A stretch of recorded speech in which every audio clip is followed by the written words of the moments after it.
Welcome to Two Old Geeks Talking. I'm Rob, I'm Trace. and today we are doing part one of Star Trek. That's right. We're going to focus on the original series and the original movies. Plus, we're going to have a lot of Mego memories, at least from my part.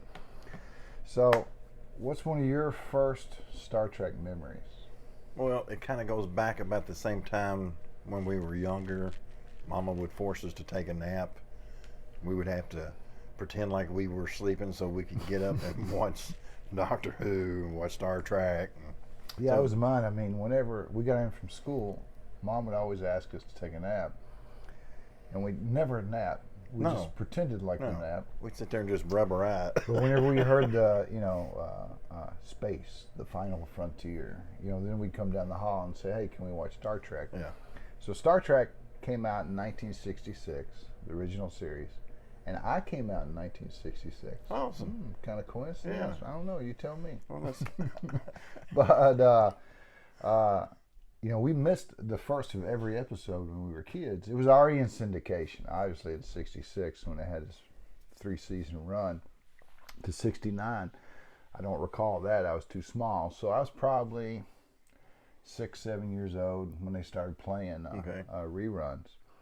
And Star Trek, when it first came out, really wasn't that popular. They changed the air schedule around, and wasn't a whole lot of science fiction on television at the time, and it really started picking up popularity once it went into syndication. Right. And that's where we got it. In fact, I'm a big fan of it. You're a fan of it. My wife's a big fan of it. I just got to rewatching the original series. It still holds up. Now, I know it's a kind of hokey, and kind of campy, but I don't know. I like that. well, I never really got into it enough to where I've collected any memorabilia. So, you're a bigger fan. And so, I'm just going to throw tidbits of information that I know. Mm-hmm. How did you say it the other day? I'm kind of, this is in my, Wheelhouse? no. Oh, not my your house. geek blind My spot? geek blind Oh, spot. yeah. Well, the thing is, I know about it, and what I do know isn't good. Oh, man. Star Trek's fantastic. I mean, first of all, here's what's so great about it. First of all, Gene Roddenberry is creator. Everybody knows that. But, I mean, he created like a utopian society. So you had a Japanese man on there. You had a black, a Scottish. You had a Russian. We were going on during the Cold War. And these nationalities all worked together because in Gene Roddenberry's world, in the future, we'd conquered racism, poverty, hunger, and humans had kind of moved beyond that. And so we'd meet these alien races who had issues, but we didn't have issues ourselves. What I liked about the different races being on the original series is that there's no mention to it. Nobody cares this guy's Scottish. Nobody cares this woman's black. Nobody cares this guy's Japanese. It wasn't an issue, and they didn't even work it into the plot line. In fact, they went overboard to kind of beat down stereotypes. So, for instance, when George Takei in The Naked Now, he goes crazy. He's got this sword, and he's chasing people around the ship.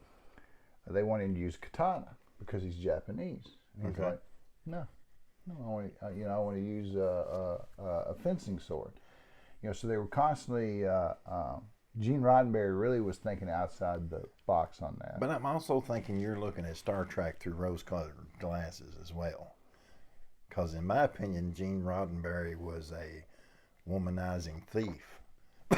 I know that's not up to par with a lot of Geeks things, but he snuck his mistress on the set more than twice, had put her in a wig to get her on there, made up words to the theme song so he could get 50% of the royals.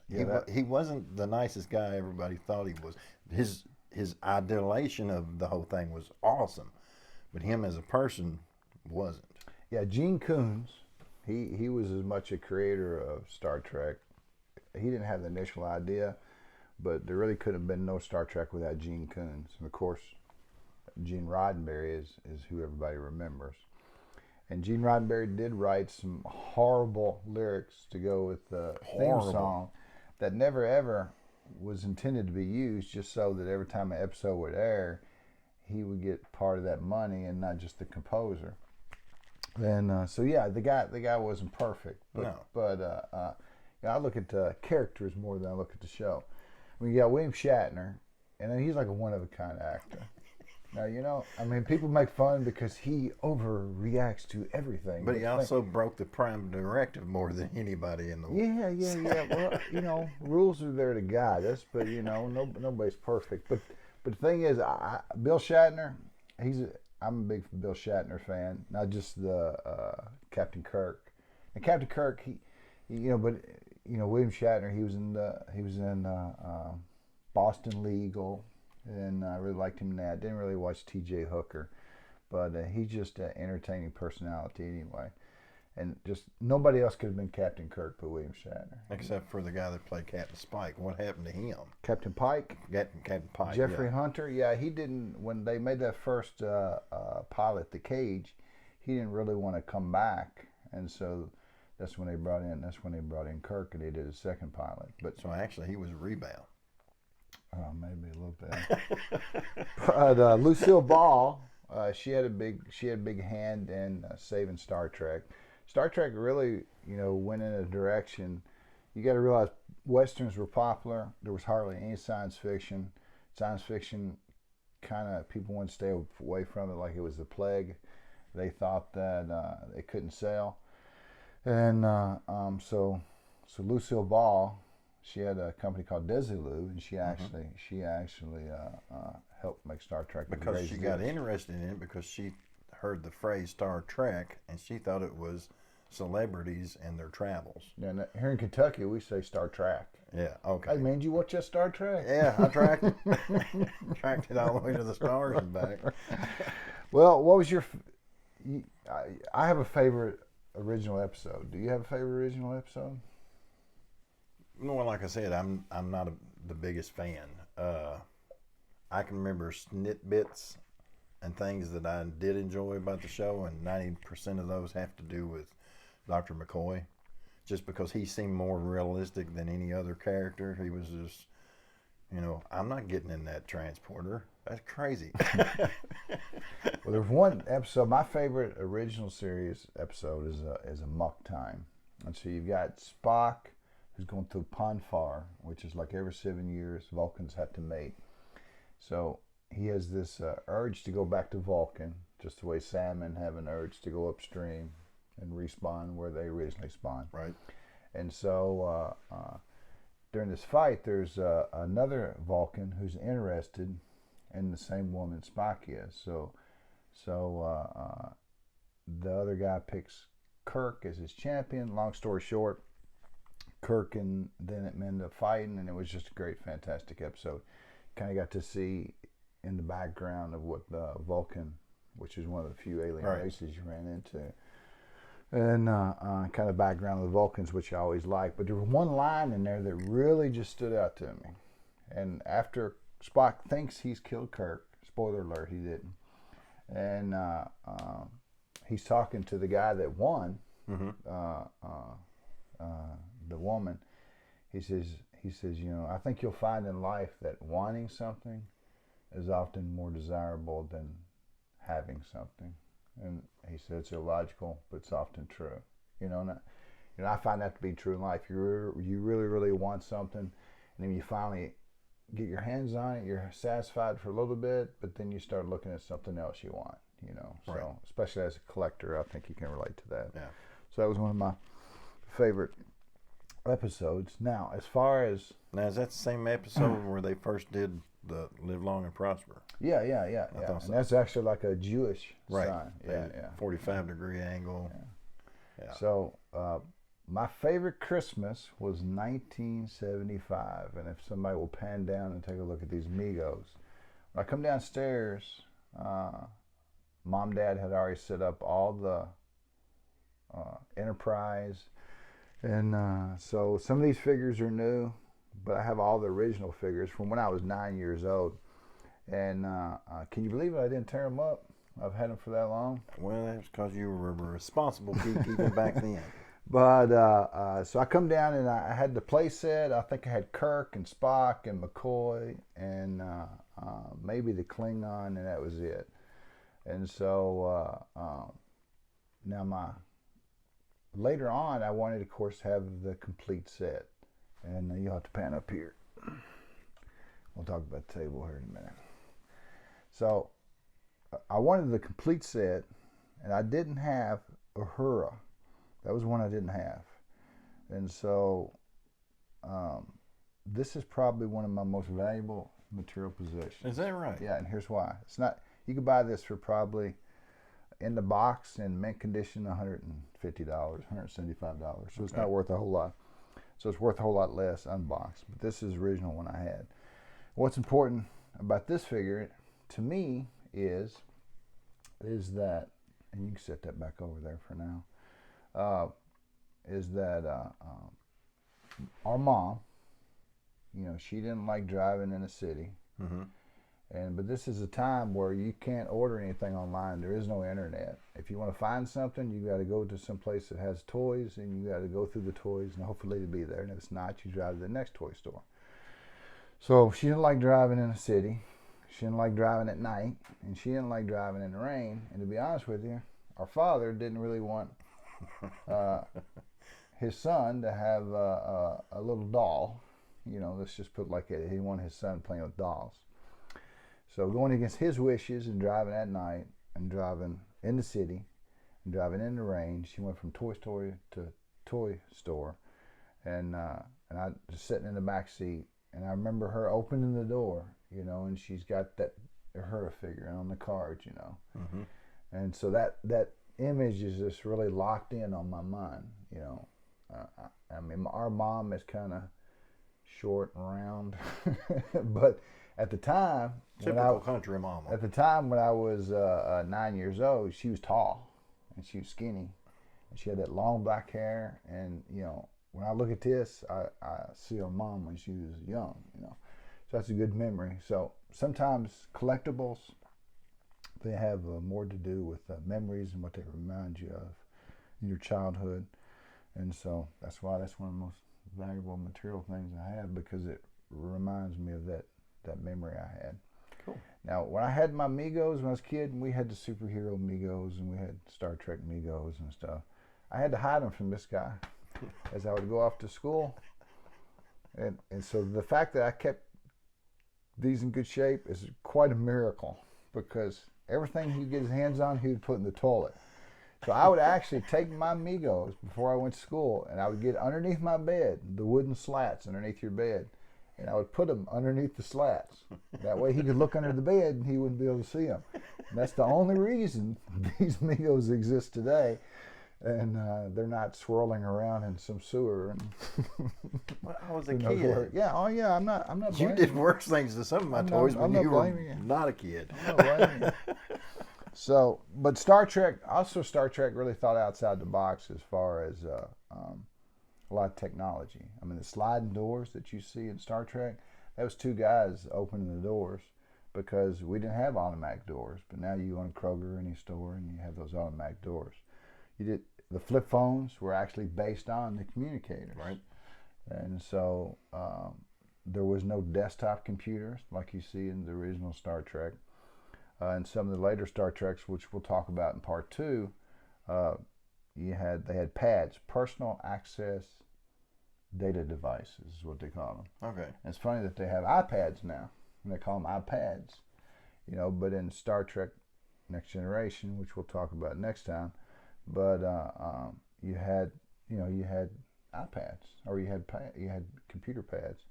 So a lot of things that you saw in the original Trek have now come about. Unfortunately, we don't have transporters. Thank God. Oh, that'd be great. No, it wouldn't. Yeah, I could leave for work like 30 seconds before I had to be there. Dr. McCoy had it right. I am not being torn into a billion little pieces and then trying to be chucked back together. I'll walk. So when they canceled the TV show and they started bringing back Star Trek, they did it in movie form originally. So you had Star Trek the Motion Picture.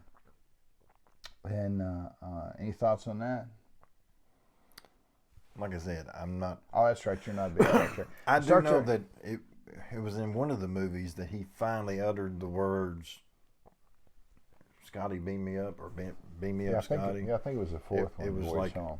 but it wasn't until the movies that phrase was ever uttered. Yeah, Star Trek: The Motion Picture came out, and we were all excited for a new Star Trek, or at least some of us were. And but it wasn't a very good movie. I mean, visually it was great, special effects fantastic for the time, but And what was the plot in that one? a probe that we'd sent off in space called Voyager, but it was they called it V'ger. Had become self-aware and was coming back to Earth. So I mean, it was a great plot, but it was good for an hour-long show. They stretched the movie out a little bit too far. Now, Star Trek II: The Wrath of Khan, just got through recently rewatching that while I was in quarantine last week. but it was great. They brought in Ricardo Montalban. They built on the story that they'd made in Space Seed, and that was a fantastic movie. I would have just skipped Star Trek: The Motion Picture and go right to Star Trek: The Wrath of Khan if you're a Star Trek fan. One of the problems with that was Chekhov, before they put that space worm in his ear. Mm-hmm. He was talking about how he recalled Khan in the past. Yeah. Well, that was before Chekhov was even in the series, so I don't know how he recalled. Maybe he read a captain's log or something. Oh, okay. So we had a motion picture. I'd probably give a 6 on a scale from 1 to 10. Wrath of Khan, I'd probably give a 8 on a 1 to 10. Spock dies in the Wrath of Khan, and they bring him back in Star Trek 3. It wasn't the best in the world. Star Trek 3 wasn't, but it was neat to see him bring Spock back. Everybody wanted that, so I'd probably give that a 7. Star Trek: The Voyage Home. There's a probe that comes that only speaks whale, makes whale sounds, and so they have to travel back in time. It was a fantastic movie. It was funny. It was real lighthearted. Didn't take itself too serious. It was a little preachy, kind of save the Earth, save the whales type thing, which Star Trek's never been really too preachy. They typically would bring up a political situation or a cultural situation. They show both sides of it and let you decide. But in Star Trek Voyage Home, they were a little preachy on the whole save the Earth thing. Star Trek Final Frontier was horrible. They're in search of God, and they didn't put a lot of effort into it. The special effects were terrible. And Star Trek Undiscovered Country, you can really tell that the crew's really starting to show their age. You gotta realize Kirk and Wrath of Khan was 50, 49 in the motion picture. So, I mean, they're really up. I don't know what the retirement age in Starfleet, but it must be way up there. The Undiscovered Country is a great movie. We're in our 50s. We're not retired. That's true, but I'm working on it. But the Undiscovered Country is a great movie. It's great. It was a great way to just kind of end the original series. I can't say good enough things about that. And it was political because Reagan was coming to the end of Soviet Union. And it kind of mirrored that, and that's kind of what Star Trek always done. So that was that as far as the Star Trek movies. After that, it was kind of passing the torch over to the Next Generation crew, which we'll talk about next time. Before we go, now when we're going to discuss the new version of the old Star Trek. What are you talking about? The new Star Trek movies. We'll talk about that next time. Okay. Yeah, we'll talk about that next time. And so let's see. Let's talk about this table for a bit. LJ the Geek and several people on Pinterest had commented on how nice this table was that you see in a lot of our videos. And so I got my father-in-law to make this table. And what I did was I wanted the shape of an insignia from the original series. And I wanted to display my Migos, and also wanted something to sit my coffee. So I didn't make his coffee table for me. Really when I was describing it to him, he looked at me like I was a madman. I said, I only want 3 legs. Well, they won't stand with 3 legs. Well, I'm going to have a board on the bottom so that it helps support it. Well, then it'd be sitting around on the floor. I'm like, well, that's good. I won't have to vacuum underneath it. But Richard, my father-in-law, he helped design it. And I got a fat head on top of it with some plexiglass. And this thing's heavy. I mean, he made it I mean, me and Robert could stand on it and it wouldn't go nowhere. Not that we're going to. No. But it was kind of a nice addition to my geek cave down here. I think it's pretty badass. I'm not into Star Trek, but I still think that's a pretty badass yes, table. I definitely want to give Richard a shout out for that. And as far as this video goes, and original Star Trek, I think I'm done. You done? Let's tell everybody, just for shits and giggles, to subscribe, comment. Thanks for watching. Yeah. Now we're done. Okay, yeah, definitely subscribe. Definitely subscribe. We rely on you guys. Yeah, there should be a button So over if there. you enjoy the content, you want some more, we'll give it to you. Yeah. You done? I'm done. All right, we're done. Bye.